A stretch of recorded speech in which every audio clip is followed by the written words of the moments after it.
ஆச்சி Royal gulab jamun packs ஒன்று வாங்கினால் ஒன்று இலவசம்.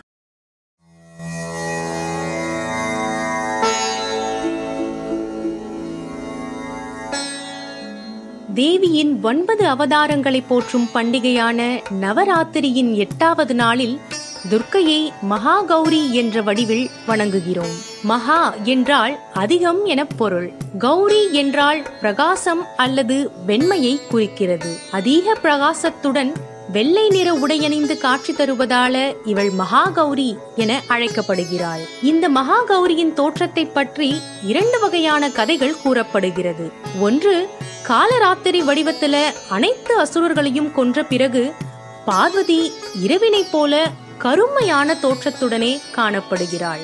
இதனால அவளுடைய கணவனான மகாதேவன் கருப்பான காளியே அப்படின்னு புனைப்பெயர் வைத்து கிண்டல் செய்தாராம். இதனால கோபமடைந்த பார்வதி பிரம்மாவை நினைத்து தவம் புரிந்து தன்னுடைய அழகான உருவத்தை மீண்டும் தர வேண்டும் என வேண்டினாள். அவளுடைய தவத்தால மகிழ்ச்சியடைந்த பிரம்மன் இமயமலையில உள்ள மன்சரோவர் ஆற்றில் அவளை குளிக்க சொல்கிறார். அவள் அந்த ஆற்றில் குளிக்கும் போது அவளுடைய கருமையான நிறம் மறைந்து வெள்ளை நிறத்தையும் அழகான பொலிவையும் பெற்று வெண்ணிற ஆடையுடன் காட்சி தருகிறாள்.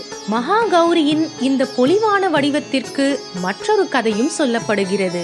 சிவனின் மனைவியான சதி யாக குண்டத்தில உயிர் விட்ட பிறகு விரக்தி அடைந்த சிவன் சந்நியாசியாக செல்கிறார்.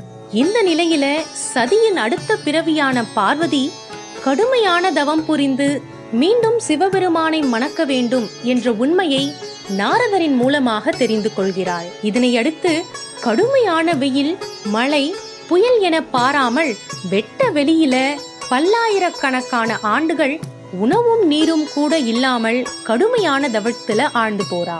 இதனால அவள் உடல் முழுவதும் அழுக்கு, மண், பூச்சிகள் மற்றும் காய்ந்த இலைகளால மூடப்படுது. அவளுடைய நிறம் கருமையாக மாறி உடல் மிகவும் மெலிவுற்ற நிலையில காணப்படுகிறாள். இவளுடைய பக்தியால மகிழ்ச்சி அடைந்த சிவபெருமான் பார்வதிய தன் தலையில பாயும் கங்கையின் நீரால் குளிப்பாட்டுகிறார். பிறகு அவள் மல்லிகை பூவை போல வெண்மையாகவும் வெள்ளை நிற ஆடை அணிந்தவளாகவும் மாறினாள். இவளே மகாகௌரி என அழைக்கப்படுகிறாள்.